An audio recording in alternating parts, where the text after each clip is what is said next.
Perkenalkan, nama saya Lucia Sagawari dari kelas B1 Ekstensi Keperawatan semester 5 Fakultas Keperawatan Universitas Pembangunan Indonesia Manado.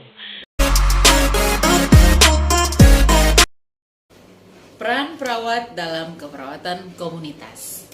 Peran yaitu seperangkat tingkah laku yang diharapkan oleh orang lain terhadap seseorang sesuai kedudukannya dalam suatu sistem.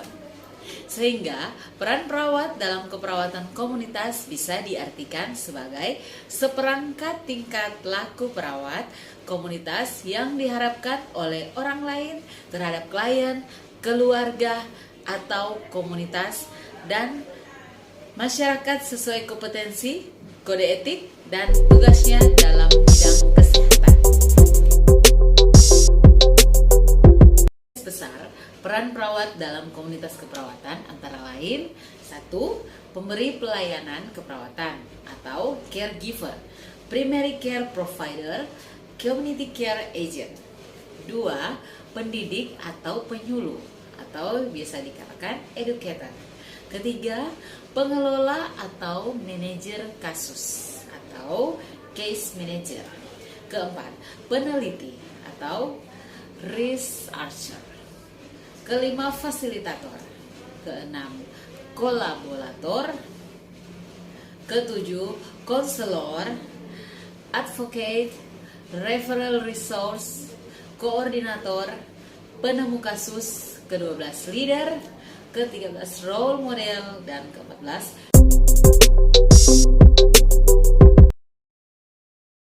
fungsi perawat dalam keperawatan komunitas, yaitu suatu pekerjaan yang harus dilaksanakan sesuai dengan perannya. Sehingga fungsi perawat dalam komunitas bisa diartikan sebagai suatu pekerjaan yang harus dilakukan oleh perawat komunitas sesuai perannya sebagai perawat komunitas. Fungsi perawat komunitas dalam menjalankan peran. Fungsi independen, yaitu perawat komunitas menjalankan peran secara mandiri. Fungsi dependen, peran dilaksanakan atas instruksi tim yang lain yang terkait. Ketiga, fungsi interdependen, yaitu kerjasama antara tim yang terkait dalam keperawatan komunitas atau saling ketergantungan. Contohnya antara perawat dan dokter. Etika perawat dalam keperawatan komunitas. Pengertian etika. Kamus Besar Bahasa Indonesia menjelaskan etika merupakan kumpulan asas atau nilai yang berkenaan dengan akhlak. Kedua, nilai mengenai benar dan salah yang dianut suatu golongan atau masyarakat. Prinsip etik keperawatan yaitu menghargai hak dan martabat manusia tidak akan berubah. Prinsip dasar etik keperawatan seperti 1. Otonomi adalah suatu bentuk respek terhadap seseorang dan sebagai persetujuan tidak memaksa serta bertindak secara rasional. Otonomi dalam hal ini merupakan kemandirian. Beneficence atau berbuat baik adalah suatu bentuk wujud kemanusiawian dan juga memerlukan pencegahan dari kesalahan atau kejadian yang disebabkan oleh diri sendiri.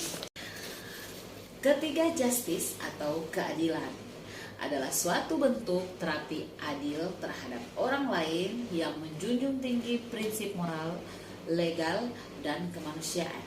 Prinsip keadilan juga diterapkan pada Pancasila, Negara Indonesia Sila ke-5, yakni keadilan sosial bagi seluruh rakyat Indonesia. Non-maleficence atau tidak merugikan adalah sebuah prinsip yang memiliki makna bahwa setiap tindakan yang dilakukan pada seseorang tidak menimbulkan kerugian secara fisik maupun mental.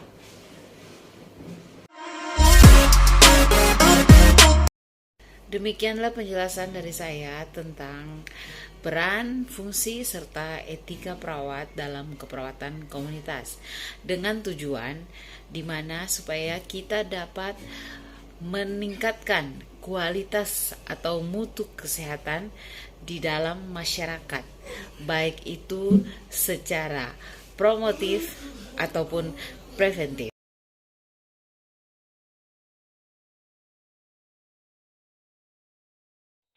Masih bingung mau kuliah di mana?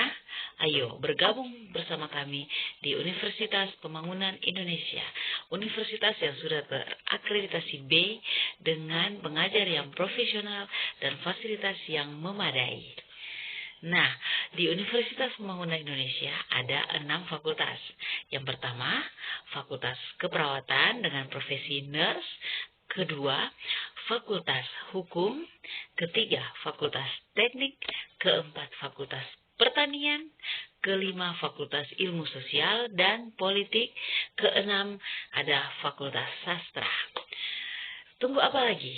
Mari jo gabung dengan torang di UNPI. Maju UNPI, jayalah terus.